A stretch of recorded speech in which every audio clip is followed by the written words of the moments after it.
Hi everybody, welcome to Reading with Mrs. DeGagne. Ruth Bader Ginsburg was born in 1933 and she died just recently. She was 87 years old. She was the second woman who was appointed to our Supreme Court.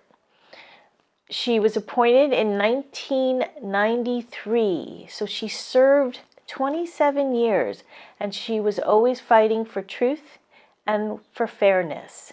This is No Truth Without Ruth, The Life of Ruth Bader Ginsburg, written by Kathleen Krull and illustrated by Nancy Zhang.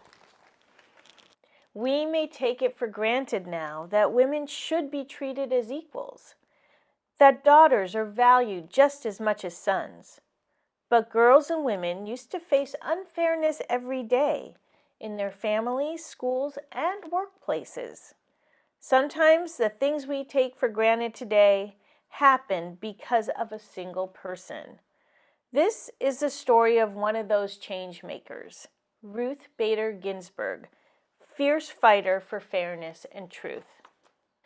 Ruth always said that her mother Celia was the smartest person she ever knew.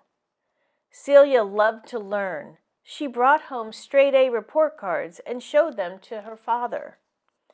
He didn't care about that because she was a girl. That was the way things were then. When Celia was 15, she graduated high school 3 years early at the top of her class. She went to work in a factory to earn money to send her older brother to college. After she got married, she quit her job because wives weren't supposed to work outside the home. Celia poured her love of learning into her daughter. Every week, the two of them walked to the library, where Celia pushed Ruth from Greek myths to Nancy Drew and beyond. The library was right above a Chinese restaurant, so from then on, reading made Ruth think of savory smells and her mom. She was hungry for knowledge, always wanting to find the truth. No truth without Ruth. Ruth's parents and grandparents were Jewish immigrants who fled religious persecution in Russia and Poland. Their neighborhood in Brooklyn was home to many new Americans. They worked toward a better life, dreaming that their sons would become doctors and lawyers. Then their daughters would marry them. Girls were not considered equal to boys and were not expected to have careers. But Celia's dream was for her daughter to be important in her own right, just as valued as a son. Once Ruth brought home a less than perfect report card, and she could see her mom's disappointment. She got the message. Her mom expected great things from her. When Ruth was 13, at her Jewish summer camp, she was the camp rabbi, the leader of religious services, decades before women were allowed to become real rabbis. That was the year World War II ended, and Ruth was painfully aware of her own relatives among the millions killed in Europe because they were Jewish.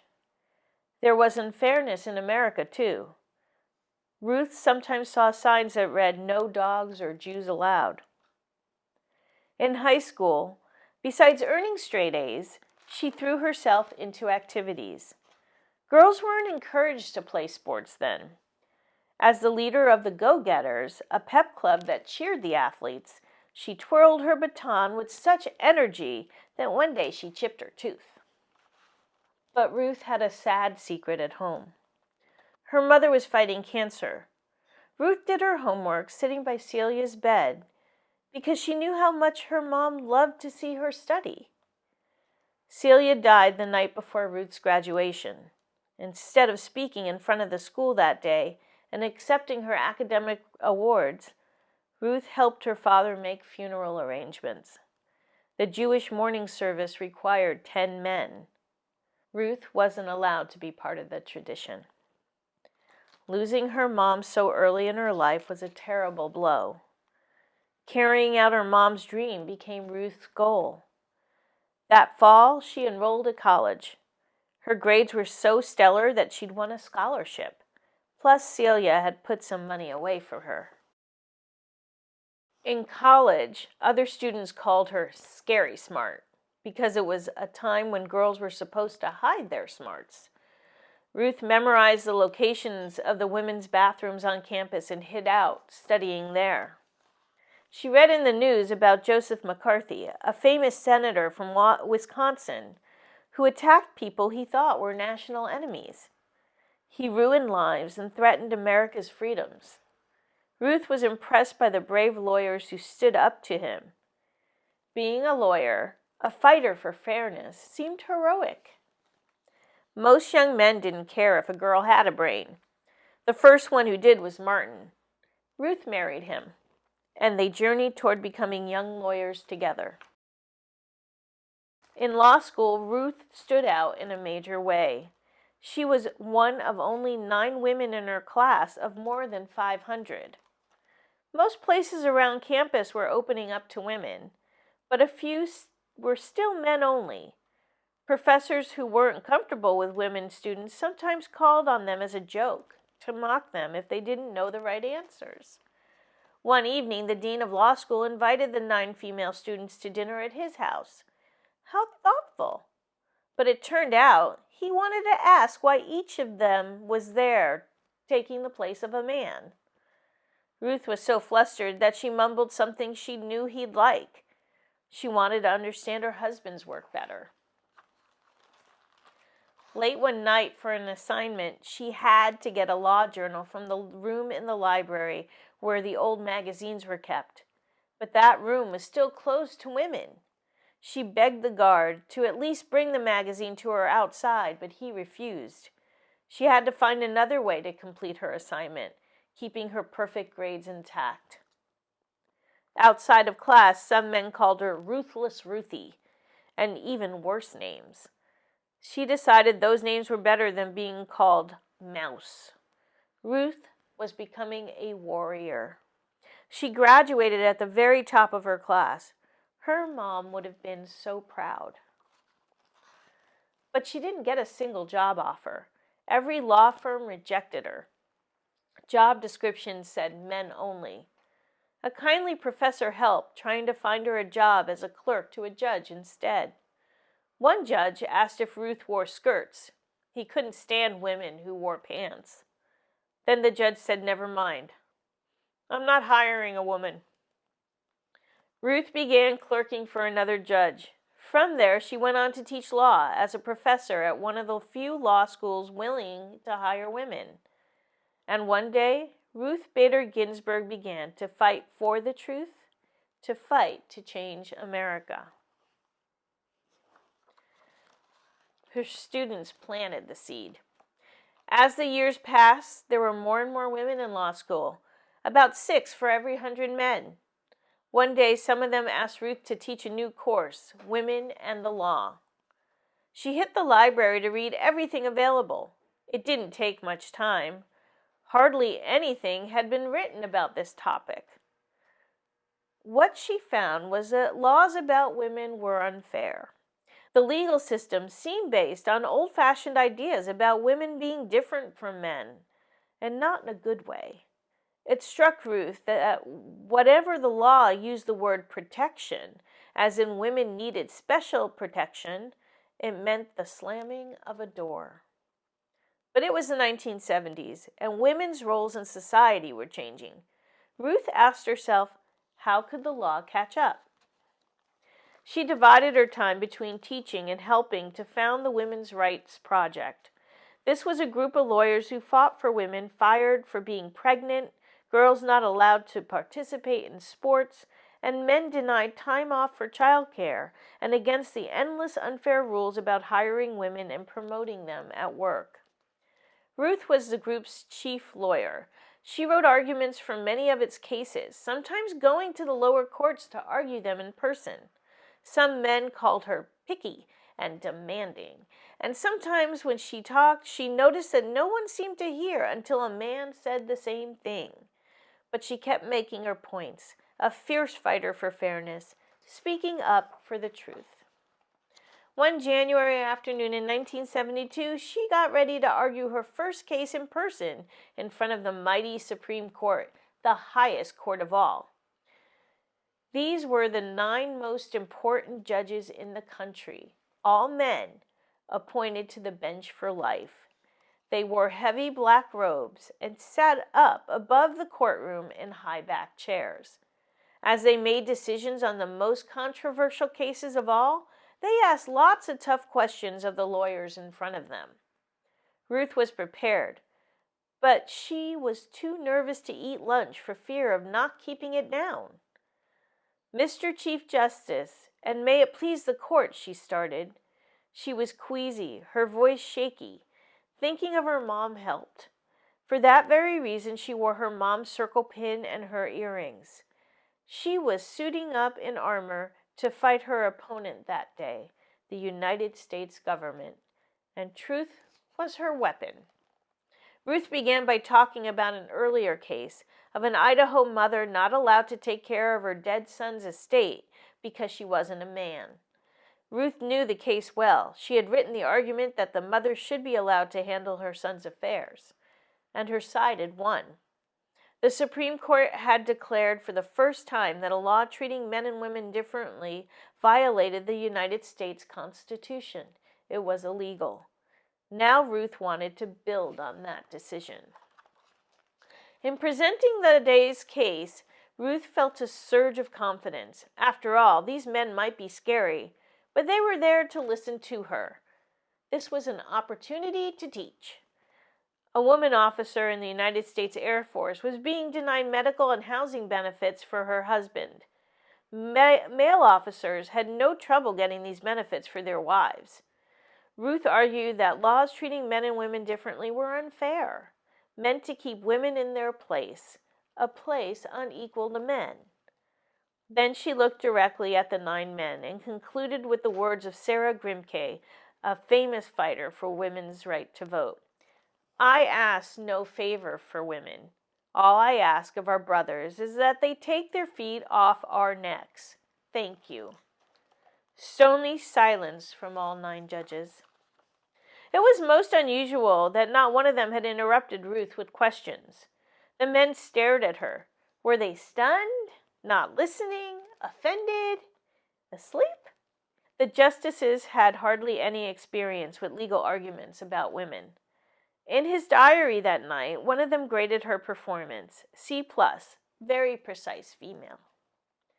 But 5 months later, after debating Ruth's case and the others on their docket, the 9 justices handed down their verdict. The vote was 8-1 in favor of Ruth. This was a landmark victory. Women were people too. Ruth had fought for fairness and won. The more Ruth appeared at the Supreme Court, always wearing her mother's pin and earrings, the more respect the judges showed her. Over the next 9 years, she won 5 of the 6 cases she argued in person, and she wrote the arguments for dozens more that other women's rights project lawyers argued. Ruth loved to win, but Supreme Court rulings were bigger than that.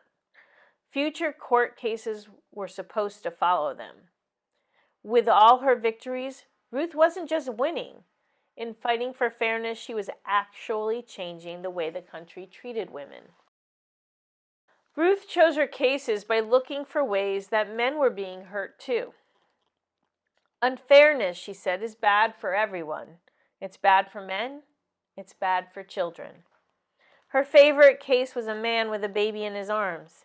His wife had died in childbirth. She had earned twice as much as he did, but because he was a man, her Social Security checks, which would have allowed him to devote himself to raising their infant son, were cut off. Ruth argued on his behalf and won. Her last case before the court was challenging a Missouri law that made jury duty optional for women. To Ruth, this said women were optional, unnecessary to important government functions. The court agreed, and she won again. No truth without Ruth. By 1980, Ruth was the single most important fighter for fairness, women's and men's, in American history. She was famous. The president, Jimmy Carter, chose Ruth for the second most powerful court in the land, the United States Court of Appeals. Instead of being a lawyer, now she was a judge, the one who asked the lawyers lots of tough questions. Her job was to hand down verdicts on all kinds of cases, making decisions according to the Constitution, not according to her personal feelings. It was another way for her to battle unfairness. 13 years and many verdicts later came a beautiful sunny day in the White House Rose Garden. President Bill Clinton announced Ruth's nomination to the highest court of all. I know well how the Supreme Court affects the lives of all Americans personally and deeply. He called her one of our nation's best judges. In accepting, Ruth wore her mother's pin and earrings to honor the woman who was taken away from me much too soon. Some listeners cried as she went on, I pray I may be all that she would have been had she lived in an age when women could aspire and achieve and daughters are cherished as much as sons. An age when things were more fair. An age Ruth had fought hard for. On her first day on the Supreme Court, she put on her long black robe. Now she was one of those 9 important people sitting in the high back chairs. In her first hour, she asked 17 questions of the lawyers arguing the case, more than some justices had done in weeks. Now that she was the second woman on the court, it had to add a women's bathroom. Ruth worked harder than ever, helping to decide one important case after another in all areas of the law. One of her biggest victories against unfairness came in 1996. Hundreds of high school girls were trying to apply to the Virginia Military Institute, but it was all male and determined to stay that way. Ruth argued that its policy reinforced stereotypes about the way women are. Most of the other justices agreed with her. The court ordered that VMI had to start admitting women as cadets, a landmark, far-reaching decision. No truth without Ruth. With 8 other judges deciding on cases, Ruth didn't always get her way. Sometimes the bravest thing she could do was dissent or disagree with the majority. She used dissent to make her voice heard when she saw signs that the progress she fought for was slipping. One decision that angered her came in 2007. An Alabama woman had sued her employer on finding out after 20 years on the job that she was being paid much less than men holding the same job. The court ruled against her, saying too much time had passed for her to take legal action. Ruth dissented so strongly that Congress later overruled the court. In 2009, the first piece of legislation that President Barack Obama signed was the Fair Pay Act in honor of the woman who had sued, so that this wouldn't happen again. Ruth's dissent had become the law. No truth without Ruth. Over the years on the Supreme Court, she twirled her baton and went parasailing, whitewater rafting, horseback riding, paddleboarding, and water skiing. But mostly Ruth worked, sometimes all through the night. She remained a fierce voice in favor of fairness. The other justices called her fearless. The fight for women's equality continues, but the America Ruth and her mother grew up in no longer exists, thanks in part to her. She is on record as saying she'd like to see 9 women on the Supreme Court.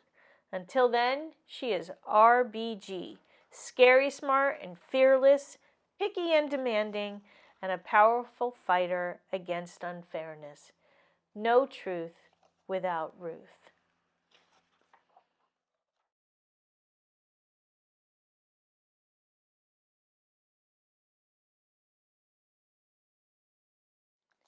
One of the many words used to describe Ruth Bader Ginsburg was fearless.